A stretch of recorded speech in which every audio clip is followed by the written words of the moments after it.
Un lit d'où l'on pourrait décrocher les étoiles. Si vous aimez l'aventure, si vous n'avez pas le vertige, le parc Fantasy Forest dans le Loir-et-Cher vous offre de passer une nuit dans le plus haut des cèdres du domaine. À cette altitude, il n'y a plus que le hamac. Autant dire que la nuit sera blanche et belle. À Mosnes, Olivier Bertrand et Pascal Chély. Une marche digestive après le dîner dans le parc de cet hôtel-restaurant, c'est classique. Mais passer plus de 3 heures pour réussir à monter dans son lit, là, c'est nouveau.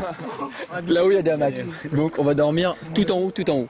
Au sommet de ce grand cèdre à 25 mètres. C'était prévu 4 étoiles. Non, c'est primitif là. C'est Physique, oui. Et si aucune expérience d'escalade n'est requise, de guide vous assure, mieux vaut quand même arriver en forme comme les 8 clients de ce soir-là. Je fais du vélo. Puis je fais la course à pied, mais bon, ça j'ai jamais fait. pour l'instant du bas, c'est vrai que c'est impressionnant. On verra après. Moi je suis pas un très grand grimpeur, hein. J'ai plutôt le vertige moi. Quand on était enfant, on le faisait beaucoup, mais pas pareil.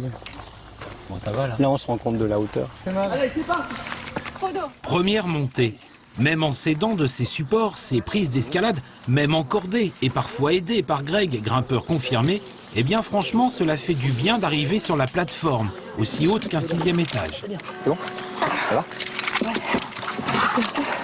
Mais bon, c'est dur quoi. C'est un bel effort. Hein. C'est un bel effort, ouais. C'est super coucher de soleil sur la gauche, là. C'est vraiment agréable, ouais.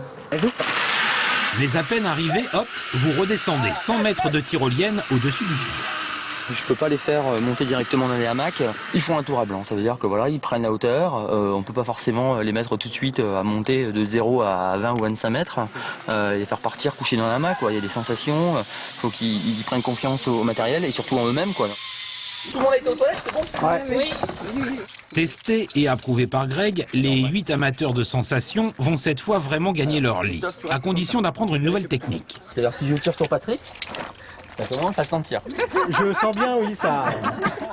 En gros, se transformer en araignée. On n'est pas couché, hein.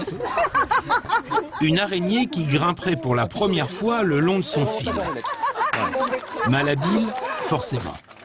L'instant parfait donc pour confier notre caméra de secours à Greg.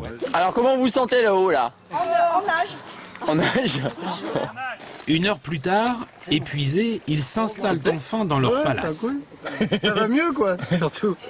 Chambre double pour les couples, single pour les célibataires, tous dormiront bien attachés. Voilà, mais bon, on peut dire qu'on est près des étoiles. Quand même, c'est pas rien. 5h30 le lendemain matin. Choc au pied de l'arbre. Mais ce n'était qu'un sac de couchage. Après, direction le petit déjeuner. Ni peignoir, ni pantoufles. Mais réveil en tyrolienne. Pour 69 €, presque aucun n'a pu fermer l'œil. Ce qui ne les empêchera pas de remercier cet étonnant service d'hôtel.